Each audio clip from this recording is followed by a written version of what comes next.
luqada af Soomaali waxa ay u kalifay inaan raada qoro waataan aqaano sababtoo haddaan israa dhaada qor qalad badan ayaga imaan lahaa marna raadan aadi lahaa marna dhaadan aadi lahaa waana lagu wareeri lahaa confused laakiin hadda waxaa leeyahay oday ka yimid galgaduud ayaa qora buuggan oo raarac leh soo maaha marka taasaa insha allah saasay saa ogtihiinna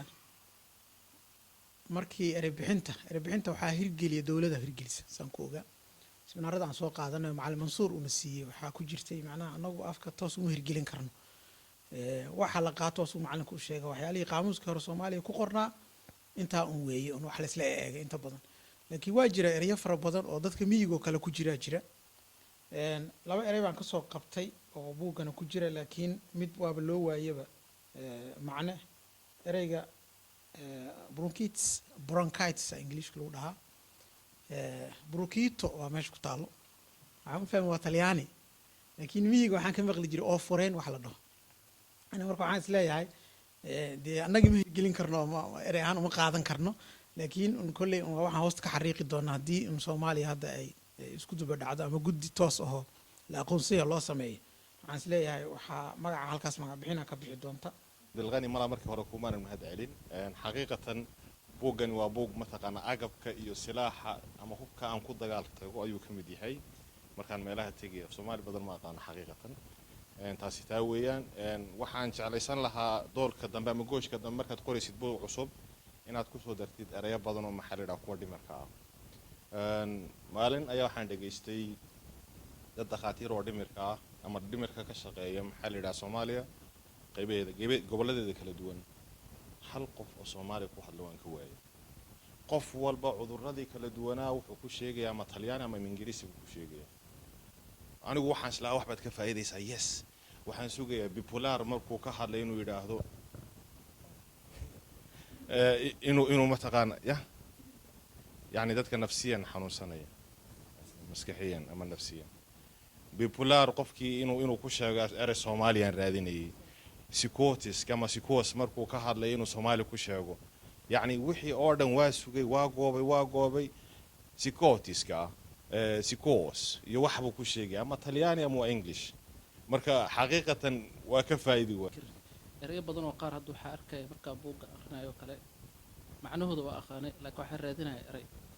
marka laakiin meesha buuga dhutay ka akhrisid oo kale waxa way macna dheer waxa laga 3 sadar oo macne ereygii inaa lagu qoray marka qofka waxa laga yaabaa tusaale kale erey meeshan ku yaalo kala soo qaado activities kale wuxuu yahay qofka caadiin uu yaqaanaa oo لكن مركب بوك كرادينا يقول حسلام دا إري أو كاب جوك أو يعني واحد جرو كوبان أو قلا الله حرف محسوس لكن تبغى معنا إير نكون أيه. أنا توصلت جيسني دمركا ويسود درياني واحد جيستي لقاتير تاس الصومالي أنا دمركا مركب لقى هلا هبل ووالينها درك وطورت لكن وحكة سكي مجران وأنا أركي لك أنت كده حيسة إري بحنتو وإن قرن يقبرو dad la igmaday oo la yiri waxaan soo koob wax ka soo dhax inay sameeyaan laakiin marka adiga sameynayso way adagta marka erey bixinta la sameynayana wax ugu adag waa waxyaabaha siyaasadda ku xiriira dhusmareebon iyo dhusmareebtu hadda maqlayseen waa erey bixin siyaasiyeed garowe 1 garowe 2 Kampala Accord hadda baxday activity stud iyo waxaan waa wax siyaasada kuwa yimid hadda magac kale bixinay haday bari yimaadaan marka waa adagtaa runtii in magac dhab loo helo laakiin waa waxay lagu qasbanaa in xogaa la faahfaahiyo tarbiyadda wax siyaasadda marka waxa su'aal ba halka imanaysa tarbiyadda iyo siyaasadda maxaa kala khuseeya runtii aad buu ii soo jiitay maxaa la yiraahdaa qodobkaas waxaan qoraaguna wuxuu ka araaranayaa buugga halka bal caruurtii iyo tarbiyadii iyo siyaasadda bal waxa soo geliya runtii marka ana wax badan ka og markiiba yani waxay noqotay fikrigu soo dhacay waxa weeyaan hadafka asaasiga ee bulshada waana udub dhaxaadka yani asaaska siyaasaddu marka haddii aynu siyaasadda u aragno wax qaldan inay tahay marka waxay ka mid tahay macnaheedu waa bulshadii oo dhan ayaa markaas qaldamaysa runtii tarbiyadda asaaska haddii uu gurigii haddii ay tahay xanaano hadday tahay iskuul yacni waa tarbiyad waa wax soo halkaa ka soo bilaabmaya runtii maaha wax marka la waaweyn yahay siyaasaddu iska bilaabayse siyaasaddu halkaasay ka soo bilaabataa buuggan waa buul dhaxalgal ah oo dee macnaha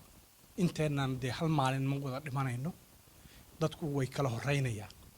hase ahaatee qof walba macnaha waa dhaxal bulshada maaragta looga tegay ma aha macnaha wax laga doonaya keliya siday aniga ila muuqato wax laga doonaya shilimaad ma aha wax sumcad keliya laga doonaya ma aha waa dhaxalka bulshada maaragta looga tegayo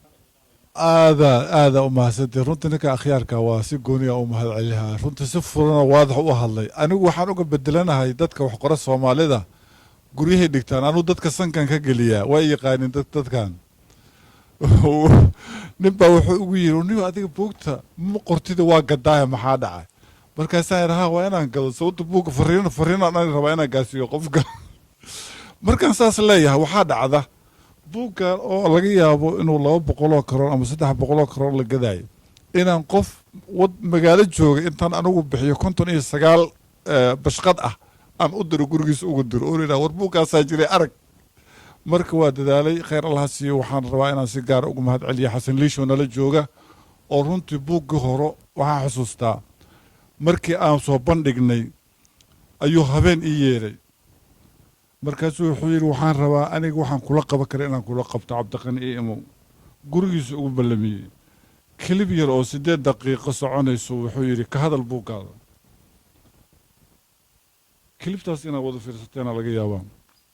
malaayiin qof baa fiirsata xaqiiqatan dad qaaraa soomaaliya iga soo wacay waxaa dhahay buugga noo soo dir buugga ha qabtira leeyo soomaaliya warkanka soomaaliya baa waa iswedis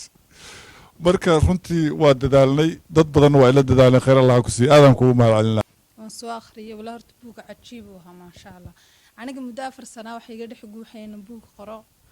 laakiin haddana muxuu ahaa xaaladda iyo maanta waxay naxdinto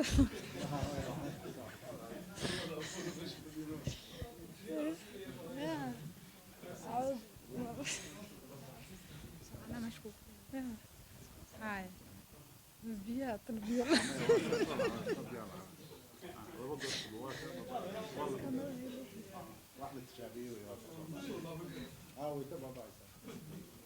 haddana markaan hadalka joojin waayna waa adiga dalaad biyeysa marka walaa horta buug wuxuu ahaa maasha allah aada iyo aada u fiican weliba maad aragtay dadkeenan muxuu luuqadan umaynu dhalana swedishka si kastood u barato waxunbaa kaa dhiman laakiin ta keliya aad ku xaqarbaxaysa amba aad ka dhargaysa wata soomaaliga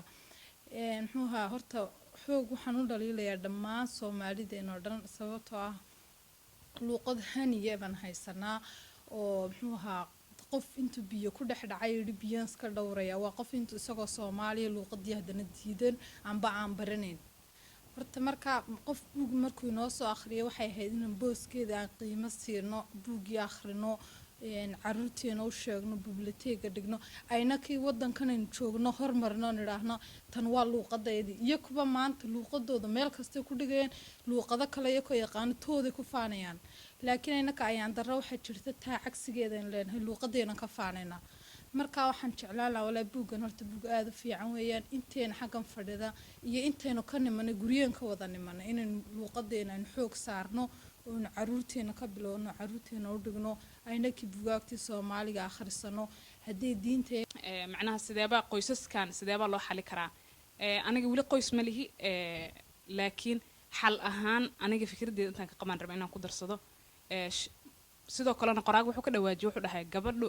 inay ka xishooto maahan wixii hooyadeed sameynayd inay sameydo cabsida ay sheegtay shaabcaan baan dareemayaaye taas marka waxaan dhihi karaa horta waddan cusub baan imaanay dhaqan cusub baan la soo degnay bay-ad cusub baan imaanay marka intaas imaanay waxaan ka soo tagna waa teenay annagoo diinteenna haysano dhaqankeena haysano haddana waa in xisaabta aan ku darsanaa inaa hooyo waxay samayn jirto inaa halkaan aan la samaynayn waxaan rajaynayaa runtii kelmadda asma marka la leeyahay waqooyiga ama gobollo badan runtii sida caadiga xiiq baa la yidhaha marka xiiq baa looga yaqaana tu kale waxaa jirta iyana woobing calf la yidhaha marka xagga ingiliishka oo ayada taasaa xiiq dheer la yidhaha marka si labadii loo kala saaro intii aqoontayda runtii kelmado kaloo waxaa jirta kelmadda nimka la isku haystee siduu cabdiqani uu leeyahay anigu ra'daydii baan raacay macnaha dha'dii maan isticmaalin runtii soomaaliga in badan baa laga dooday marka xagga lahjadaa laga hadlayo marka af soomaaliga waxaa la yidhahdaa waa webi oo kale lahjaduhuna waa ililadihii soo gelayay marka runtii way isbuuxinayaan ee wax isdhimaya maaha cabdi qani buuggan leanna runtii waa buug loo baahnaa oo baahidiisa ay jirtay maxaa yeelay hadda markii qofka soomaaliga waxaa loo baahdaa qofka markuu bariiskiisa galo annaga xoogaa bariiskeena galay oo raadinay marka waxay tahay markii qofkii u baahdo kale erayo soomaaliya ma helayo buug ma jirin marka hore hadda maalan way jirtay buug oo jaamacadda ay daabacday stockholm toy iyadoo luqado fara badan ah ingiriis isagoo jiray isagoo carabiyuu jiray isagoo kurdiya nooc walbuu jiray laakiinse soomaaliya muusan jirin marka kulley meel bay maaragtay yay ka dhinneed meeshay ka aniga marka carabigaan aqaano midkayga carabiga i yaalay xabadkayga maaragtay iskala bixi jiro oo aan halkaygan ka isticmaali jiray marka runtii waa baahi jirtay oo runtii aada loogu baahnaa xaqiiqatan anigu anshaxa aadan u ilaaliyey markaan buugga qoraayey